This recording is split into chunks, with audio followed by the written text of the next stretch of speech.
Hello दोस्तों, good morning, नमस्कार, सलाम, सत श्री अकाल। कैसे हो आप सब? उम्मीद करता हूँ आप सब ठीक होंगे, जहाँ पे भी होंगे सही होंगे, अच्छा काम कर रहे होंगे। तो आज का जो वीडियो है वो काफ़ी दिन के बाद बना है और एक्चुअली उसमें मेन पॉइंट ये था कि जब हम ये रेंटे कार का काम चालू किया तो आप लोगों की दुआ से, ऊपर वाले की दुआ से सब कुछ अच्छा रिस्पॉन्स रहा और अच्छा बिजनेस चला। अभी भी बढ़िया चल रहा है, अभी 30+ कार से। और क्योंकि बहुत सारे इन्वेस्टर्स की इतनी सारी क्वेरीज और रिस्पॉन्स आता था और फिर जब एक बार हमारी फ्लीट साइज़ बढ़ गई तो फिर उसमें डे टू डे काम, कलेक्शंस, गाड़ी लेना देना, मेंटेनेंस, ये सब चलता रहा। तो उसके चक्कर में इतना ज़्यादा टाइम नहीं मिला, तो इसीलिए काफ़ी दिन तक हम लोग नया गाड़ी भी नहीं ख़रीदा। और मेन पॉइंट ये है कि जो बहुत सारे जो इन्वेस्टर भाई हैं जो नए आना चाहते, जुड़ना चाहते, फिर उनको हमको मना करना पड़ा कि अभी हम लोग फ़िलहाल कोई नया इन्वेस्टमेंट नहीं ले रहे। तो इसकी वजह से फिर नया गाड़ी भी परचेज़ नहीं करते थे। और पिछले वाले सारे वीडियोस में मैंने सारी इन्फॉर्मेशन आपको दे दी थी, तो फिर एक ही इन्फॉर्मेशन बार बार देने का कोई मतलब नहीं होता, इसलिए हम लोग काफ़ी दिन तक वीडियो नहीं बनाए। तो एनीवे, आज जो मेरा वीडियो है वो एक ख़ास टॉपिक पे है जिसके ऊपर नए इन्वेस्टर्स जुड़ना चाहे तो जुड़ सकते हैं और उसका फिर डिटेल्स मैं अभी देता हूँ। तो चलिए शुरू करते हैं। आप देखिए पूरा अंत तक, और उसकी जो आइडिया है, उसका जो कंसेप्ट है, उसके बारे में आप सोच के आप भी कुछ जानते हो या आपका कोई फ्रेंड सर्कल में हो जो इसके बारे में जानता हो तो और वो इन्फॉर्मेशन शेयर करें। और अभी तो एक ये कंसेप्ट है जो मैं आपको बताऊंगा बिजनेस का, और depends on the investors interest कि उसमें किस तरह से वो लोग जुड़ना चाहते हैं। We will move further. तो फिर देखिए अगला क्लिप जो होगा जिसमें मैं आपको पूरा डिटेल्स बता रहा हूँ मैं। Thank you.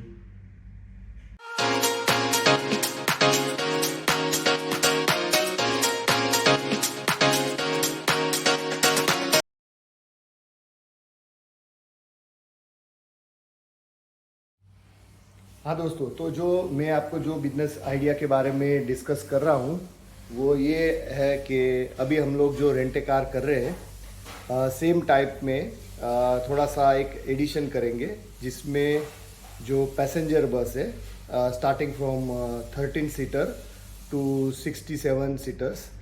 13 सीटर्स जो है वो और 30 सीटर्स है। ज़्यादातर वो स्टाफ ट्रांसपोर्ट के लिए यूज़ होती है। आप सब भी कभी ना कभी इसके थ्रू गए होंगे या आपने उसको देखा होगा। और टूरिस्ट में भी ये ज़्यादा यूज़ होती है। जब कोई टूरिस्ट ग्रुप आता है तो होटल वाला उसके लिए वो बुक करता है। जैसे इंडिया में टेम्पो ट्रैवलर्स होता है, तो उसी तरह से यहाँ पे जो स्टैंडर्ड मॉडल्स है like Toyota Coaster, Nissan Fuso, Foton का भी गाड़ी है, फिर टोयोटा हायस है, सब ये अप टू 30 सीटर्स की कैटेगरी में। और जो बड़ी बस है जिसमें मैं 60+ सीटर्स की बात कर रहा हूँ, वो होती है ज़्यादातर हम लोग लेबर बस की बात करें, not the city coach, not the tourist coaches. तो इनकी यहाँ पे अच्छी डिमांड है और काफ़ी दिन से थोड़ा सा डिस्कशन भी चल रहा था। तो उसमें सबसे अच्छा फ़ायदा वाला बात ये है कि जो भी कॉन्ट्रैक्ट्स है वो ज़्यादातर सालाना कॉन्ट्रैक्ट्स होता है, क्योंकि हम लोग कंपनी के साथ में डील करेंगे। और अभी जो हमारा मॉडल है रेंट ए कार का, ठीक है, उसमें कुछ कस्टमर्स है, इंडिपेंडेंट कस्टमर्स या इंडिपेंडेंट कंपनीज के जो एक दो गाड़ी लेके वो 6 महीना 8 महीना साल तक लेते हैं, बट नॉट ऑल। तो रेंटे कार में सबसे बड़ा हेडेक जो है वो हमारे लिए है कि फिर वो आपको बहुत सारे कस्टमर्स चेंज होंगे, उसका सबका पेपर्स वर्क करना, हिसाब किताब करना, कलेक्शन करना। और अभी रिसेंटली बहुत सारा चीज़ हुआ है कि उसमें थोड़ा बहुत पैसे लेने में भी दिक्कत हो रही है, डिले हो रहा है, जो लोग चेक दे रहे हैं वो बाउंस हो रहा है, बहुत सारी चीज़ें। हालांकि वो सब में होती है, बट ये जो कंपनी वाला जो मैं आपको जो बता रहा हूँ, क्योंकि वो सालाना कॉन्ट्रैक्ट है and it's a big big companies, उनके पास में 50-50 100 50 100 150 बस और अनदर व्हीकल्स भी होते। तो उसमें अपने को एक्चुअली इवेंचुअली हम लोग थोड़ा सेफ हो जाते हैं। और प्लस ये आपको बार बार कस्टमर ढूंढने की भी ज़रूरत नहीं है। तो एक तरह से वो पीसफुल बिजनेस है, मोर पीसफुल बिजनेस है। और उसमें जो मार्जिन है वो ऑलमोस्ट जैसे रेंट ए कार है उसी के इक्विवेलेंट और उससे थोड़ा सा ज़्यादा है। मतलब आप प्रॉपर मैच कर लो कि आपका जो गाड़ी का जो मॉडल्स है, क्योंकि जो आप इन्वेस्टमेंट कर रहे हो ना उसी के ऊपर आपका रेट ऑफ रिटर्न होगा। तो ये आइडिया है। और उसके साथ में जो 1 टन की और 3 टन की जो पिकअप होती है, हालांकि वो कॉमर्शियल में है, सो ये भी ये ज़्यादातर कंपनी जो उनकी साइट्स वर्क्स होता है वहाँ पे ये सालाना कॉन्ट्रैक्ट पे लेती है। तो ये हमारा बिजनेस मॉडल है और अभी उसमें किस तरह से हम लोग आगे बढ़ेंगे वो मैं आपको बताता हूँ, ताकि आप भी उसमें सोचें और अपना ओपिनियन शेयर करें। और आपको कोई बंदा आपके साथ में है, जानता है, या आप उस टाइप के फंक्शंस में आप कंट्रीब्यूट कर रहे हो तो आपको आइडिया होगा, तो आप भी वो इन्फॉर्मेशन दें। अभी क्योंकि अभी हम लोग अभी एक इन्फॉर्मेशन स्टेज पे है कि थोड़े दिनों में फिर मैं एकदम डिटेल्ड प्रपोजल बना के जो जो इंटरेस्टेड पार्टीज़ है उनको सबको भेजूंगा मैं। हाँ, तो मेरा जो बिजनेस मॉडल है उसमें 2-3 ऑप्शन है। एक, क्योंकि मेरा जो रेंटे कार है वो शारजा में रजिस्टर्ड है, शारजा का मेनलैंड लाइसेंस है, तो हम लोग उसके अंदर ये एक्टिविटीज़ को ऐड कर सकते हैं या नहीं, वो अभी इंफॉर्मेशन स्टेज पे है। यदि वो कर सकते हैं तो entirely we will award a new license. और फिर जो भी ये जो नया डिवीज़न चालू होगा जिसको हम लोग बोलेंगे बस एंड पिकअप रेंटल, तो वो डिवीज़न जो है वो हमारा जो रेंटे कार का ऑफिस है, रेंटे कार का जो लाइसेंस है, क्योंकि वो सेम लाइसेंस रहेगा, उसमें खाली एक्टिविटी चेंजेस होगी, तो वो खर्चा आधा आधा हो जाएगा। तो उसमें आपका पूरा नया लाइसेंस लो तो उसमें पूरा नए सिरे से सभी प्रोसेस करो, नया ऑफिस लो, नया लाइसेंस लो, तो it will be bit costly. दूसरा ऑप्शन है कि चलो ये शारजा में एडिशन वाला पॉसिबल नहीं है, तो दुबई में और अजमान में उसको रजिस्टर्ड करेंगे, नया लाइसेंस और नया ऑफिस। और उसके बाद जो पैसेंजर ट्रांसपोर्ट है, खास करके जो ये बस, उसमें सबसे बड़ा जो मेन कंडीशन ये है कि आपको कंपलसरी ड्राइवर के साथ में उसको देना है। मतलब ये एक्टिविटी ही इस तरह की है कि जिसमें आप खाली बस रेंट नहीं कर सकते, ड्राइवर के साथ में देना है। तो वो जितनी बस आप लेंगे उसके हिसाब से आपको पर्सनस को रिक्रूट करना है, क्योंकि कंपनी जो जिसको आप सालाना एग्रीमेंट करते हो तो वो उसके हिसाब से ही आपको प्राइस देगी। मतलब ड्राइवर का जो सैलरी है, और कुछ लोग हैं वो पेट्रोल्स भी अंदर काउंट कर लेते हैं, कुछ लोग पेट्रोल्स ऑप्शनल रखते हैं। तो इस तरह की जो चीज़ है वो खैर वो बिजनेस का अपना एक इनबिल्ट सिस्टम है, we no need to worry about that. So basically उसमें कुछ डिस्कशंस है कि वो कितने साल पुराना मॉडल चलना है, नया लेंगे तो डेफिनेटली आपका कॉस्ट ज़्यादा हो रहा है। बट मैं ऐसा जो अभी रो मॉडल मैंने प्रिपेयर किया उसके तहत मेरा जो स्ट्रेटेजी ये है कि लेट्स से कि 1.2 टू 1.5 मिलियन दिरहम यहाँ तक का हम लोग ये पूरा डिज़ाइन करेंगे।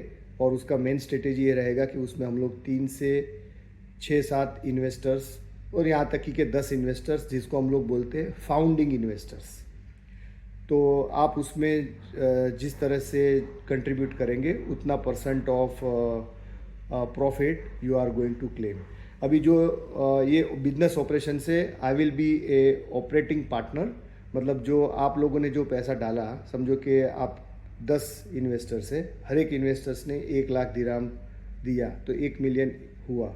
वहाँ से हम लोग ऑपरेशन चालू करेंगे और at the end of year जो भी नेट प्रॉफिट हुआ उसका 40% हमारी कंपनी चार्ज करेगी और 60% जो प्रॉफिट है वो आप सभी इन्वेस्टर्स के अंदर डिवाइड होगा। नंबर 1। नंबर 2 कि कल को हम लोग जैसे रेंटे कार में भी आप हमारे साथ में जुड़े हुए हैं कि आपने 1 गाड़ी इन्वेस्ट किया है, 2 गाड़ी इन्वेस्ट किया है, जिसमें हम लोग 80-20 का रेशियो है। तो इसी तरह से ये बस रेंटल में इंडिपेंडेंट इन्वेस्टर्स अपनी 1 बस 1 पिकअप उसके तहत जुड़ सकता है और उसका जो रेशियो है वो 70-30, 70% जो इन्वेस्टर है उसका है और 30% है वो कंपनी क्लेम करेगी। तो ये जो कंपनी का जो प्रॉफिट आएगा, जिसमें आपने जो फाउंडिंग इन्वेस्टर्स के दौर पे जो इन्वेस्टमेंट किया उसमें जो प्रॉफिट बन रहा है उसका तो आपका तो हिस्सा है ही है, प्लस हम लोग कंपनी की तरफ से दूसरे इन्वेस्टर्स को जो बुलाएंगे कि जो 1-1 गाड़ी 2-2 गाड़ी के नाम पे आएंगे, उनके हिस्से का भी जो प्रॉफिट आता है, मतलब जो कंपनी 30% चार्ज कर रही है वो प्रॉफिट में से भी आपका हिस्सा बनेगा। मतलब आप फाउंडिंग इन्वेस्टर्स है तो कल को ऐसा हो सकता है कि मेरे पास में और 50 इन्वेस्टर आ जाए जो बोलेंगे भी मेरी अलग से 50 गाड़ी लगाओ। तो उसके अंदर से जो प्रॉफिट निकलेगा, क्योंकि आप फाउंडिंग इन्वेस्टर हो तो आपका जो हिस्सा है वो उसमें डेफिनेटली उसमें भी रहेगा। तो आपको ये एज ए बिग पिक्चर आपको देखना है तो उसमें बहुत बढ़िया है। लेकिन मेरा जो है वो एसेट में कोई भी पार्ट नहीं रहेगा, आई will B only operating partner. और आपका जो एसेट्स है वो आपका ही रहेगा कि कल को आपने बोला कि भाई मैंने मेरा 1 लाख इन्वेस्ट किया था, 4 साल के बाद में मुझे छोड़ना है, तो समझो कि कोई दूसरा इन्वेस्टर्स आया तो वो आपकी जगह ले सकता है, या उस टाइम पे जो मतलब उसका जो भी आपका एसेट्स है, टोटल एसेट्स जो है उसको उस स्टेज पे री इवेल्युएट करके इनिशियली आपका जितना परसेंटेज था इतना इक्विवेलेंट का एसेट बेच के वो आपको पैसा दिया जाएगा। क्योंकि डेफिनेटली जब आप कोई भी कार्स है, बस है या कोई भी ऐसी चीज़ लेते हो तो सालाना उसका जो डेप्रिसिएशन होता है उसकी वैल्यू कम होती है। तो ऐसा नहीं है कि आपने शुरू में 1 लाख दिया तो आपको 4 साल के बाद में 1 लाख मिलेगा, ये तो कोई भी बिजनेस में नहीं है। अनटिल अनलेस आप खुद प्रॉपर्टी परचेस करो, जैसे कि आपने घर परचेस किया तो बात अलग है कि जिसकी वैल्यू बढ़ती है, लेकिन ये सब जो है वो डेप्रिशिएबल एसेट्स है। तो उसमें ये भी है कि आपने जो इन्वेस्ट करके 10 इन्वेस्टर्स या 5 इन्वेस्टर्स ने जो 1 मिलियन या 1.5 मिलियन जो भी शुरू में हमारा एज ए फाउंडिंग इन्वेस्टमेंट आया, तो उसमें से हम लाइसेंस का और उसका भी जो खर्चा है सब कर रहे हैं, तो वो तो एसेट नहीं है। तो वो आपका सालाना आपका जो प्रॉफिट है वो अर्न करने के लिए वो तो कंपलसरी वो जाना ही है। तो ओवरऑल जो आपका साल का जो प्रॉफिट होगा, नेट प्रॉफिट, उसमें से आपको प्रॉफिट तो मिलता ही रहता है।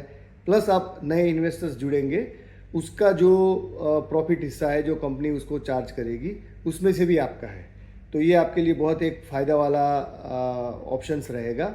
और क्योंकि इसमें कंपनी के साथ में हम जुड़ेंगे and there is a lot of demand, तो उसमें आपके पास में ऑप्शंस भी रहेंगे कि आपको बाद में आपके पास में जो पैसे इकट्ठे होते हैं as a profit, and if you want to reinvest, तो आप अपने भाई का नाम देके, अपनी वाइफ का नाम लेके, अपने लड़के का नाम लेके उसे एक अलग से एक इन्वेस्टर्स बना के इंडिपेंडेंट 1 गाड़ी, 2 गाड़ी, 3 गाड़ी ऐसे डाल सकते हो, and then he will also start claiming his own profit.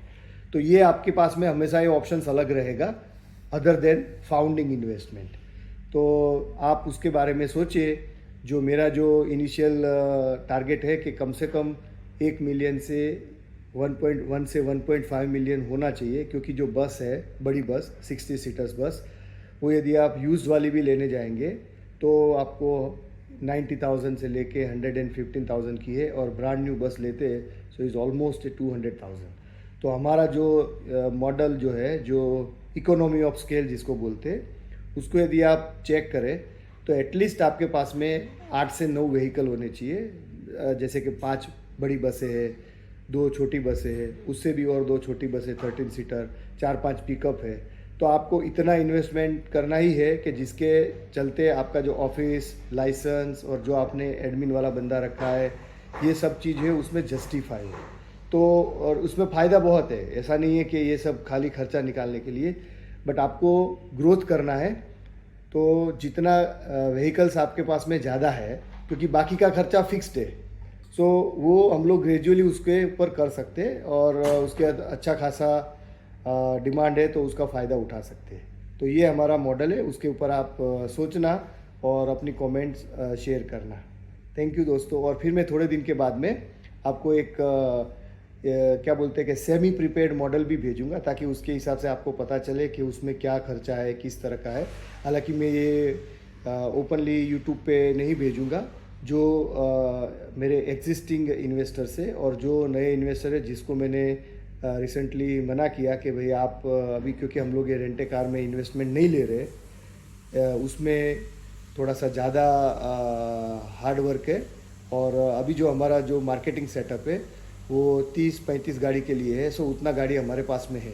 यदि इसके ऊपर हम लोग और ज़्यादा गाड़ी ले रहे हैं तो it will be unnecessary headache हो जाएगा, और हमको फिर स्टाफ बढ़ाना पड़ेगा। अब जो वो स्टाफ बढ़ाओगे तो उसका जो खर्चा है वो इवेंचुअली हमारे पॉइंट ऑफ व्यू आप देखोगे तो वो गाड़ी का जो प्रॉफिट निकलेगा और जो कंपनी चार्ज करेगी तो उसमें वो उसका पैसा पूरा उसी में बढ़ जाएगा। So there will not be any benefit. उसमें अभी आप बड़े लेवल पे कर रहे हो तो उसमें आप थोड़ा सा क्रीमी सेगमेंट है, जिसमें आप लग्जरी बस या उस तरह की लग्जरी गाड़ी है, जो भी कार्स की बात कर रहा हूँ मैं, सॉरी, तो वो आप उसके हिसाब से आप जा सकते हो। बट डेफिनेटली उसमें भी इन्वेस्टमेंट तो है। सो अभी हम लोग ये ऐसा स्टार्ट करेंगे जिसमें मार्केटिंग एफर्ट कम हो। आपने 2-4 बड़ी कंपनी पकड़ ली और उसको हर एक को 2-4 गाड़ियाँ भी दे दी तो आपका इन्वेस्टमेंट तो वैसे ही उसमें कवर अप हो जाएगा। और यहाँ पे बहुत सारी कंपनीज है, क्योंकि ये सब इन्वेस्टमेंट उनके लिए बहुत महंगा हो जाता है, because they have to focus. कोई कंपनी है कि जो 8 महीने के लिए लेगी, तो ऐसी बहुत कम है। ज़्यादातर 1-1, 2-2 साल, 3-3 साल का प्रोजेक्ट होता है। तो ये एक अच्छा अपॉर्चुनिटी है और इसके ऊपर इसलिए हम लोग अभी फोकस कर रहे हैं। सो थैंक यू दोस्तों, अगले वीडियो में फिर मिलेंगे और कुछ इन्फॉर्मेशन लेके। और मैं जो मेरा पूरा डिटेल्स है व्हाट्सअप है, वो सब मैं ऑलरेडी मेरी जो क्लिप्स में, जो वीडियोस में जो आता है उसमें आप देख के वो कर सकते हो। और आप मेरे को इंडिपेंडेंटली मैसेज करना, मेरा ईमेल भी मैं दे दूंगा और फिर उसके हिसाब से हम लोग बात करके आगे बढ़ेंगे। सो थैंक यू दोस्तों, और दुआ करता हूँ आप सब सेफ रहे, साउंड रहे जहाँ पे भी है। और सबको मेरी तरफ से नमस्ते, सलाम, सत श्री अकाल, थैंक यू, बाय बाय।